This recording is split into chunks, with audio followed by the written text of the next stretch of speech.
Bonjour à tous et bienvenue dans ce Morning Bull Run, ici Moontaurus. Et comme chaque lundi, mercredi et vendredi, je vous présente l'actualité sur le marché des crypto-monnaies. Là, on a quelque chose d'historique qui est en train de se passer, ni plus ni moins. On a vraiment une news qui est exceptionnelle. Je vous en parle juste après. Avant ça, on va parler de JP Morgan, on va parler de Bitcoin à 250 000 $, on va parler de blockchain et de tokenisation des actifs. On verra également un point sur Ethereum, sur la liquidation de map. On ira faire un tour sur les graphes. On a pas mal de choses à voir. C'est assez excitant parce que on a vraiment un point d'inflexion. On a vraiment quelque chose de crucial, un moment qui est en train de se passer là, qui peut être historique. Il y a vraiment tout un tas de choses qui sont en train de se passer sur le marché des crypto-monnaies. Hier, on est venu taper pratiquement les 107 000 $ et on a l'impression que rien ne se passe. Si on regarde sur la semaine, on a une map qui est totalement rouge, donc sur le mois, c'est vert, tout est vert. Sur la semaine, tout est rouge. Pour moi, il ne faut pas regarder le court terme, il faut vraiment élargir les unités de temps et regarder ce qui se passe sur du long terme. Et c'est ce qu'on va faire aujourd'hui dans ce morning. C'est parti.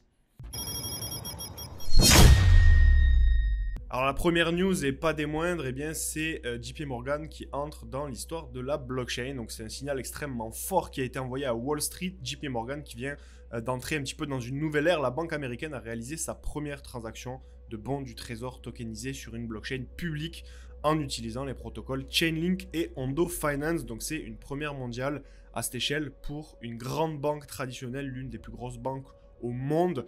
Et qu'est-ce que ça veut dire concrètement? JP Morgan ne se contente plus d'expérimenter la blockchain dans un coin fermé de ses systèmes internes.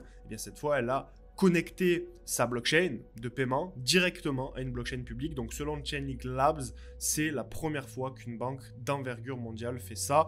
Et cette transaction historique est passée via Ondo Finance, une plateforme qui permet de tokeniser des actifs du monde réel. Ici, on est sur des US Treasury, donc des bons du trésor US, et de les échanger sur le réseau. Et donc Chainlink a joué un rôle, si vous voulez, le rôle de pont entre les blockchains privées de JP Morgan et la blockchain publique utilisée qui est celle de Ondo. Et on a Ondo, le PDG d'Ondo Finance, qui résume parfaitement l'enjeu. Ce n'est pas juste une expérimentation, a-t-il déclaré, c'est une déclaration sur l'avenir de la finance. Alors pourquoi c'est exceptionnel ce qui se passe ici?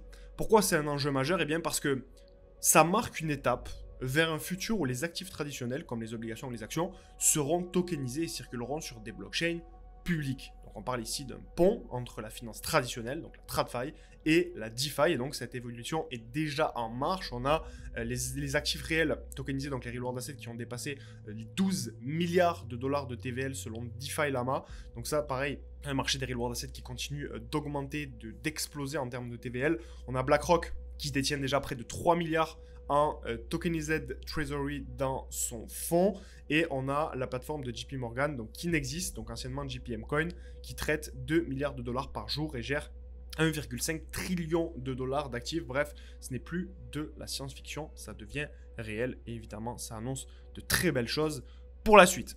Il y a une actu qui est tombée, encore une fois, les prédictions s'enchaînent. On a Bitcoin à 250 000 $, j'ai vu Bitcoin à 300 000 $, j'ai vu un Ether à 5 000, j'ai vu un Ether à 10 000. Tout le monde y va un petit peu de sa prédiction, mais moi, c'est pas ça forcément qui va m'intéresser. Je trouve ça un peu bullshit, honnêtement, les prédictions, parce que prédire qu'on va avoir une tendance haussière, qu'on va avoir quelque chose de grand qui va se passer, pour moi, c'est cohérent. Par contre, faire des prédictions précises, en fait, personne ne le sait. Personne ne sait le prix que va avoir Bitcoin. Personne n'est capable d'identifier le potentiel de cet actif, en tout cas précisément. Évidemment, on peut faire des analyses sur plusieurs années. Ok, dans 5-10 ans, il peut se trouver à peu près là en fonction de tel ou tel élément. Mais là, en 2025, sur du court terme, parce que même s'il reste 6-7 mois avant la fin 2025, en fait, c'est quand même du court terme. Et moi, c'est pas ça vraiment qui va m'intéresser ici. C'est plutôt... Alors, je vais d'abord vous parler de l'article, mais l'article il dit « Et si le Bitcoin atteignit les 250 000 $ d'ici la fin de l'année ?» Donc c'est en tout cas le scénario que juge totalement plausible l'analyse Scott Melker. Et donc selon lui, il y a plusieurs facteurs qui convergent. Il y en a 3 principaux. Donc on a une baisse de la volatilité du BTC, on a une adoption institutionnelle massive et on a une demande en hausse dans un contexte de raréfaction de l'offre. Donc on a un choc de l'offre et la demande. Et Melker, il note lui que le Bitcoin est aujourd'hui moins volatile que le S&P 500 et ça, c'est un signe fort de maturation du marché qui, selon lui, rend le Bitcoin plus attractif pour les institutionnels. Et selon lui, on a des preuves qui sont déjà là. On a des fonds de pension, des gestionnaires d'actifs, des émetteurs d'ETF. On a Coinbase qui intègre le S&P 500 et on a une finance traditionnelle de plus en plus mêlée au monde de la crypto. Évidemment, je suis 100% d'accord avec lui. Pour moi, ça suffit pas. Ça permet pas de dire qu'on aura un Bitcoin à 250K. Par contre, ça suffit pour dire qu'il y a quelque chose de grand et d'historique qui est en train de se passer. Et donc, évidemment, peu importe la prédiction, pour moi, le Bitcoin va monter. Le Bitcoin va complètement exploser. Pour moi, on peut vraiment avoir un Bitcoin autour des 160, 200, 250 000 dollars dans les 6 prochains mois, les 12 prochains mois, les 18 prochains mois. En fait, on n'en sait trop rien. Ce qu'on sait, c'est qu'il y a quelque chose de grand qui est en train de se passer. Et pour moi, c'est pour ça que je voulais vous présenter cet article, parce qu'il est intéressant d'un point de vue fondamental. Il est intéressant au vu de ce qu'il dit pour nous, ce qu'il indique pour nous sur du moyen long terme, en tout cas, pour le Bitcoin, le marché des crypto-monnaies en général, et donc pour nos wallets. On a également un article qui parle de la tokenisation des actifs. Va-t-elle vraiment accélérer les flux de capitaux? Avant que je puisse vous parler de la grosse actualité, on est vraiment en train de vivre, comme je vous le disais au début de ce morning, quelque chose d'assez historique. Mais avant ça, on va traiter cet article. Donc, Serge Nazarov, qui est le cofondateur de Chainlink, il a pris la parole lors de la conférence Consensus 2025 à Toronto pour partager une vision ambitieuse, donc celle d'un futur où la tokenisation des actifs va considérablement fluidifier les flux de capitaux sur les marchés financiers mondiaux. Donc selon lui, il y a 2 piliers qui sont essentiels pour que cette transformation devienne un petit peu une réalité. On a premièrement des actifs de qualité sur la blockchain, comme les obligations d'État ou l'immobilier, et deuxièmement, des rails de paiement adaptés aux institutionnels, simples, rapides et sécurisés. Et donc c'est dans ce cadre que Chainlink a signé un partenariat stratégique avec Kinexys, donc la division blockchain de JP Morgan, on en a parlé juste avant, et Ondo Finance. Donc ensemble, ils ont déjà réalisé un premier test en tokenisant un fonds obligataire américain à court terme,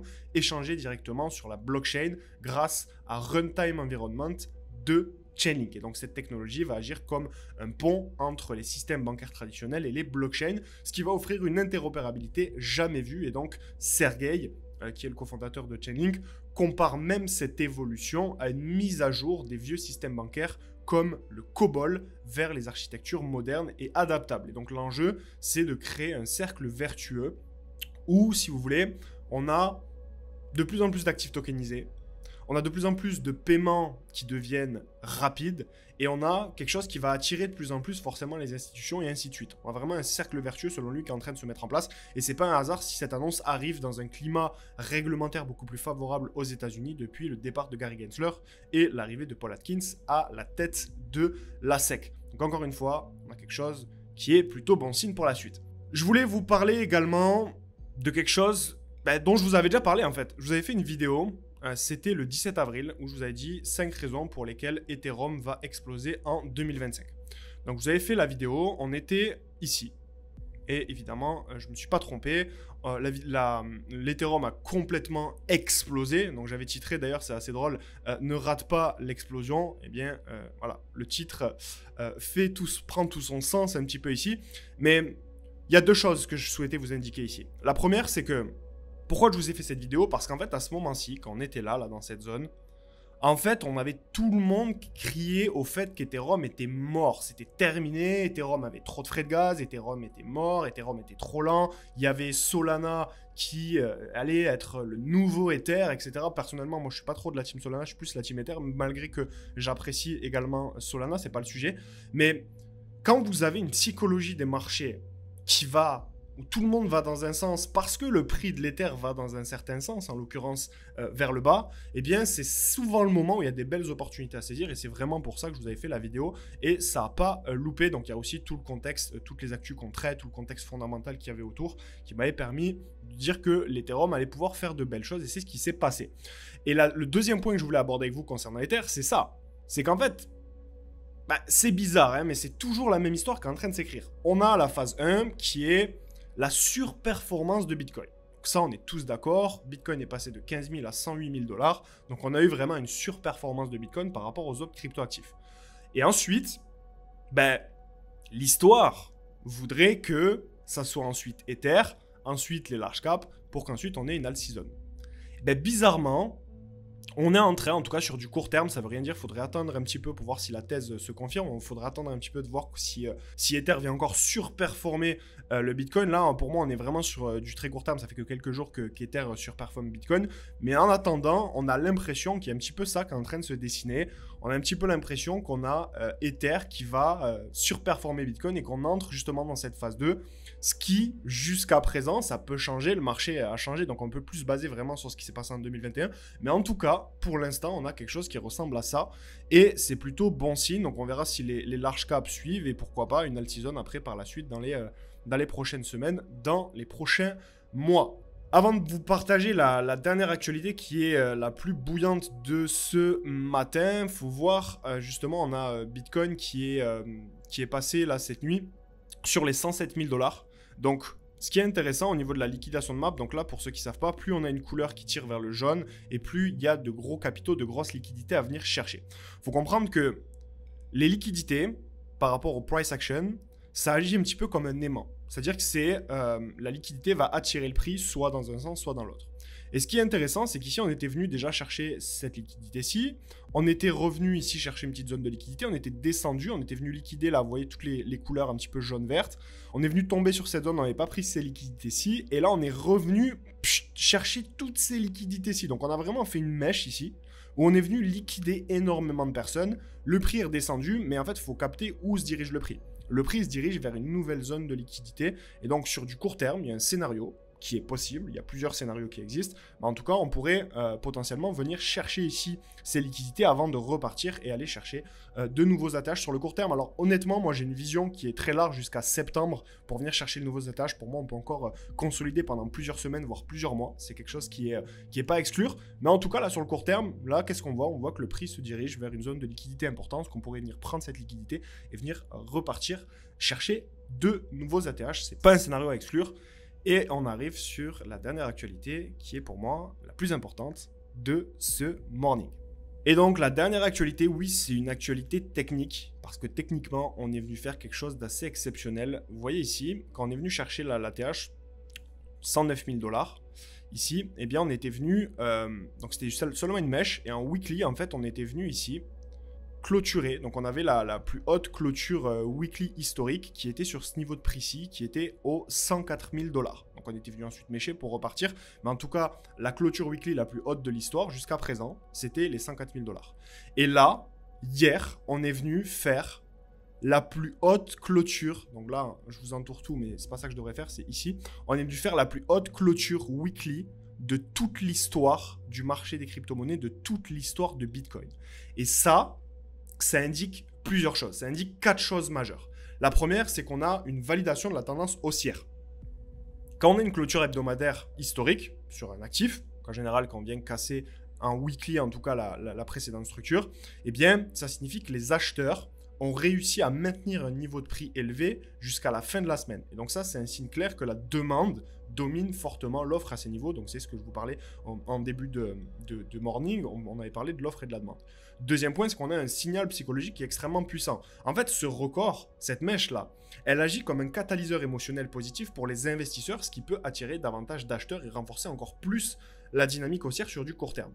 Troisième point, on a une indication d'un potentiel de continuation haussière. Donc encore une fois, c'est une indication. Ça ne veut pas dire à 200% qu'on va avoir une continuation haussière à tous les coups. Okay, mais eh bien souvent, une clôture historique comme celle-ci est suivie d'une poursuite de la hausse à moyen terme parce qu'elle attire l'attention médiatique et institutionnelle, ce qui favorise un flux supplémentaire de capitaux. Et le quatrième point, c'est qu'on a une hausse de la volatilité attendue à court terme. Donc malgré l'aspect positif, eh bien, ce type de cassure peut générer une augmentation temporaire de la volatilité avec des retests possibles des différentes zones d'intérêt, des différentes zones de liquidité, avant une reprise franche de la hausse. Donc là, on est sur des ATH, donc c'est vraiment un point qui est extrêmement important. Donc c'est pas une cassure de la structure où on a une historique, une zone de liquidité à venir chercher. Là, on arrive en découverte de prix. On a l'ATH des 109 000 $ à venir chercher, qui se trouve justement ici. Et après, on va être tout simplement en découverte de prix.